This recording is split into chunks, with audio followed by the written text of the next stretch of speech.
তোমালোক আহিবা আহিবা বুলি মাতনি এবাৰ পদূলি মুখৰে চাওঁতে চাওঁতে চকু বিষাই গৈছে দেই ভালে কৰিলা এতিয়া তোমালোক ৰোৱা মই লৰালৰিকৈ ৰাণী আইক মাতি আছো দেই ৰাণী আই ওলাই আহকচোন এইফালে আলহী আহিছে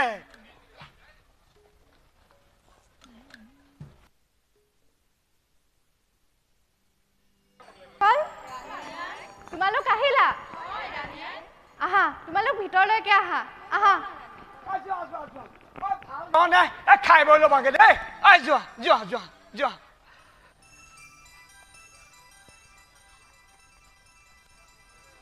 যোৱা ভালদৰে খাই বৈ ল'বা দেই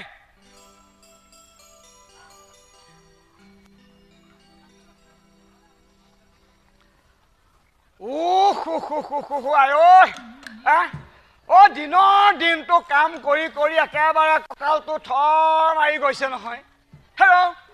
ইজোৰা আলহী খুৱাই বোৱাই পঠাওঁহে আকৌ সিজোৰা আহে সিজোৰা আলহী খুৱাই বোৱাই পঠাওঁহে আকৌ সিজোৰা আহে মুঠতে দিনৰ দিনটো কাম কৰি কৰি একেবাৰে ভাগৰি পৰিছো নহয় ঘৰখনত মোৰ বাবে কাম কৰা মানুহ আৰু কোনো নাই অকণমানো মই ৰ'বই নোৱাৰো নহয় অকণমান কঁকালটো পুনাম বুলি ভাবোহে সিফালে বোলে ৰামধন আকৌ অকণমান বহো বুলি ভাবেহে সিফালে বোলে ৰামধন মুঠতে যেনিয়ে তেনিয়ে আৰু এইয়া আছো আছো মহাৰাজ আহক ৰামধন কওক গুৰুদেৱক ভালদৰে বিদায় দিয়া হ'ল নে বাৰু হ'ল হ'ল মহাৰাজ গুৰুদেৱক একেবাৰে খুৱাই বোৱাই দান দক্ষিণা দি পদূলি মুখলৈকে আগবঢ়াই থৈ আহিছো মহাৰাজ অতি সুন্দৰ কোৱা জকু গুৰুদেৱে মোৰ সোণৰ পুতলিৰ কথা কি ক'লে বাৰু কি ক'ব আৰু গুৰুদেৱে ইয়াকে ক'লে বোলে নন্দৰাণীয়ে বুঢ়া কালত ল'ৰাৰ মাক হৈ গা একদম 7খন 8খন হৈছে এনেই বুঢ়ী নাচনি তাতেই আকৌ নাতিনীয়েকৰ বিয়া নে কি কোৱা জকু থক পাই চুপতিখন নকৰিব মুখৰ পৰা আকৌ কিবাহে ওলাব মই গৈছো মহাৰাজ গৈছো শুনকচোন খোৱা গুৰুদেৱে মোৰ সোণৰ পুতলিৰ নাম কি থলে বাৰু আমাৰ সোণৰ পুতলি গুৰুদেৱে আমাৰ সোণৰ পুতলিৰ নাম কি থলে জানা জকু কি থলেনো গুৰুদেৱে আমাৰ সোণৰ পুতলিৰ নাম থলে কৃষ্ণ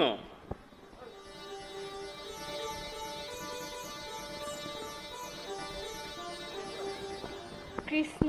হয় জকু কৃ শব্দৰ অৰ্থ হৈছে সংসাৰ আৰু স্ন শব্দৰ অৰ্থ মুক্তি অৰ্থাৎ যি এই সংসাৰ বান্ধোনৰ পৰা মুক্তি দিব পাৰে তেওঁই হৈছে কৃষ্ণ কৃষ্ণ হয় জকু কৃষ্ণ আৰু ৰোহিণীৰ পুত্ৰ ৰোহিণীৰ পুত্ৰও বৰ প্ৰখ্যাত হ'ব বলত অধিক বলৱান হ'বৰ বাবে তেওঁৰ নাম ৰখা হ'ল বলোৰাম হয় জকু নাম দুটি শুনি ভাল লাগিছেনে বাৰু কিয় ভাল নালাগিব একেটা ঠাৰিতে ফুলা দুপাহ পদুমকলিৰ দৰে মোৰ বাচাহঁতো ডাঙৰ দীঘল হওক ভিতৰত বাচাহঁতক চাবলৈ অহা মানুহে ভৰি আছে আপুনি ইয়াতে থাকক মই ভিতৰলৈ যাওঁ যোৱা জকু শুনা জকু কওক নন্দৰা এই বাচাক চাবলৈ অহা অতিথিসকলক কিন্তু ভালদৰে আপ্যায়ন কৰিবা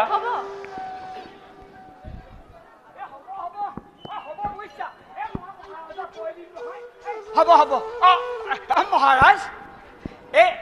আমাৰ ঘৰলৈ অহা সেই আয়তীসকলে আমাৰ বাছধনৰ উপজাৰ উপলক্ষে তেওঁলোকে অকণমান গীত নৃত্য কৰোঁ বুলি ভাবিছে যদি আপুনি অনুমতি দিয়ে আৰু মাতি আনিবগৈ পাৰোঁ মহাৰাজ হে ৰামধন অতি আনন্দৰ কথা আৰম্ভ কৰা গোপীসকলক মাতি আনি গীত নৃত্য একদম আৰম্ভ কৰা শুনিছানে আহা সোমাই আহা ও মহাৰাজে অনুমতি দিছে এই আহা আহা আহা আহা এই আহা আহা মহাৰাজে নাচিবলৈ কৈছে আহা আহা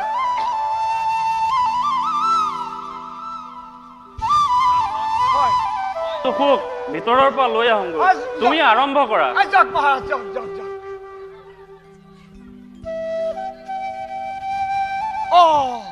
অ কি চাই আছা আকৌ ঐ আৰম্ভ কৰা আকৌ ভিতৰত একেবাৰে আমি নাচিম গাম কৈ আছিলা দেখোন ঐ এতিয়া ইয়ালৈ আহি দেখোন একেবাৰে শিল্পা কপৌৰ গোটেই থ লাগিছা গোৱা আকৌ ঐ এটা কাম কৰোঁ নেকি ঐ ময়ে লগাই দিওঁ তোমালোকে ধৰিবা অৱশ্যে এটা কথা ঐ এইকেইদিন একে কাম কৰি কৰি ঐ আহক বহক কওঁতে সেই কালি টোপনিও ক্ষতি ঐ মাতটোহে অকণমান আহে ঘেলঘেলীয়া হৈ আছে তথাপিতো মই ধৰি দিছোঁ দেই আজি আনন্দে নন্দৰ ঘৰে পূৰ্ণ ব্ৰহ্ম ৰূপ ধৰে আজি আনন্দে নন্দৰ ঘৰে পূৰ্ণ ব্ৰহ্ম ৰূপ ধৰে শ্বেত নীৰ নেত্ৰ চৰা গোপ গোপী মিলি জুলি মংগল গায়